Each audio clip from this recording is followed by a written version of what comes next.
right, so we have a new segment for you this week. It's just a quick poetry moment from one of our upper school teachers, and this week we have Coby Dolloff here in studio. Thanks for being here, Coby. Yeah, thanks, Grant. Who do you have for us today? So I've got some Gerard, Manley, Hopkins. Nice. The poem's called "As Kingfishers Catch Fire." One of my personal favorites, and I'm really excited to do this to get some poetry on the podcast. Mm-hmm. Get the parents a little bit of the kind of stuff the students get. And I'm not a poetry expert by any means, but I love the stuff and have a lot of favorites that I'm excited to share. Same. So I love that. Thanks, man. Go for it. Yeah, here we go. As Kingfishers Catch Fire. As kingfishers catch fire, dragonflies draw flame. As tumbled over rim in roundy wells, stones ring. Like each tucked string tells, each hung bell's bow swung, finds tongue to fling out broad its name. Each mortal thing does one thing and the same. Deals out that being indoors each one dwells. Selves, goes itself, myself it speaks and spells, crying, what I do is for me, for that I came. I say more, the just man justices, keeps grace, that keeps all his goings graces, acts in God's eye what in God's eye he is, Christ.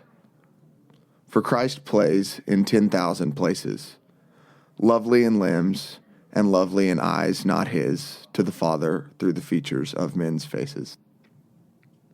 Cool. All right. Well, Coby, thanks for sharing that, man. Why does that stick out? So Gerard, Manley, Hopkins, why does that stick out for you as a really important poem to share first? Yeah, it's a good question. I think, number one, I think he just writes beautiful poetry. Like, I think if you just purely the words themselves, the way that it's composed, there's a lot of skill there. There's a lot of beauty there. But also, I think that what he's able to do in a lot of his poetry, and specifically in this poem, is he's able to get at a lot of kind of the heart of the kind of things that we're trying to do in the classical Christian education world, which is ultimately, I think, what all of this is about, is we are hoping to teach students to see the truth and goodness and beauty of God in the world. Yeah.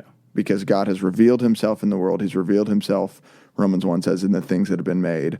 And we just have to have eyes to see. And I think Hopkins had eyes to see, and he's trying to teach us to have those kind of eyes as well. So like if you look at the poem, right, the whole poem is kind of a big simile or metaphor, right? The first word is as kingfishers catch fire. So he's saying in the same way that kingfishers catch fire, if you don't know what a kingfisher is, right, it's a bird.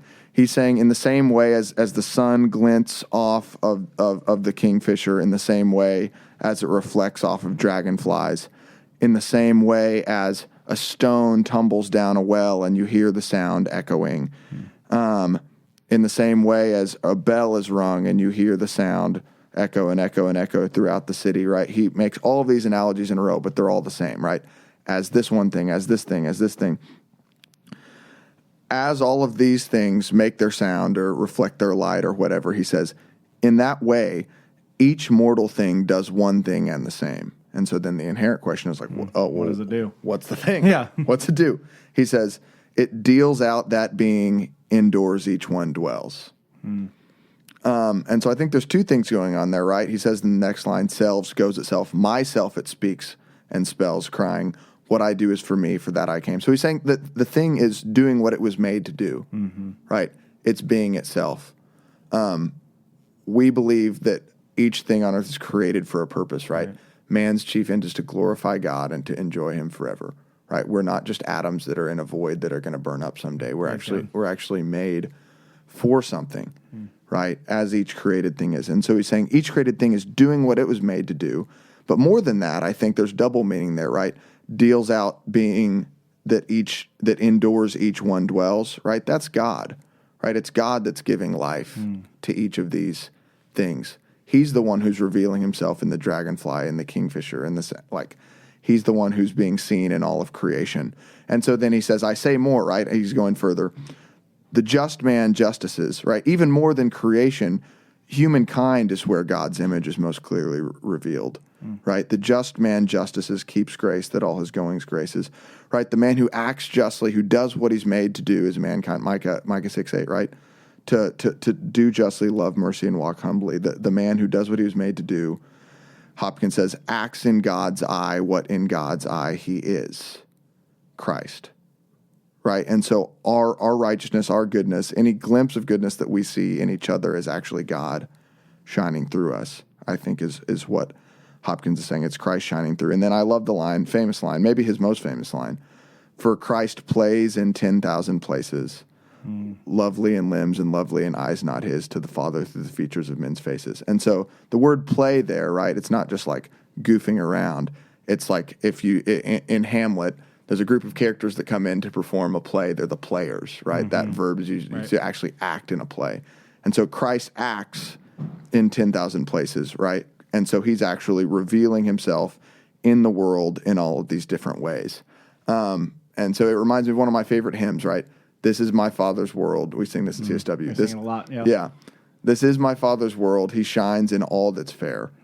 In the rustling grass, I hear him pass. He speaks to me everywhere. And so that's the beauty of this poem, I think, is what Hopkins is doing, is showing us Christ is actually shining through in the world if we're just willing to look. That's awesome. Why did you, how did you kind of fall in love with poetry? Like what? Yeah. Was there someone or something that kind of brought that out for you? That's a good question. I think I have always been and am still more of a novels guy as far as my expertise. We all know the love of Chesterton. Yeah. Yeah. Who is a mediocre poet, I will say. He has poetry and it's good, but it's not as good as his other stuff. I'll read some of it on here at some point. But I don't know. I was more of a novels guy in college, but I had some professors who really encouraged me to read more poetry. And I don't know. I just slowly started reading. And I think there's just a moment sometimes when you read a poem, and the point of a poem, right, if you're someone who's not familiar with poetry, I think the idea is that you are saying more than you can just say with the literal words on the page. Right. And I know that those sounds... word pictures matter so much more. That sounds like weird and meta, right? But it's like, the idea is that like I could say, oh, hey, here's my poem. Jesus shines through the world in a whole bunch of ways. Right. And there's this poem. Like, yep, there's. But that's not as powerful as the poem is. Yeah, it's the similes. Right. The similes and metaphors and actually painting the world in a way that like you can tell that Hopkins actually just sees reality. He sees the world for what it is. And so for a minute we just get to put his glasses on. Yeah, he's like borrowing every one of our experiences.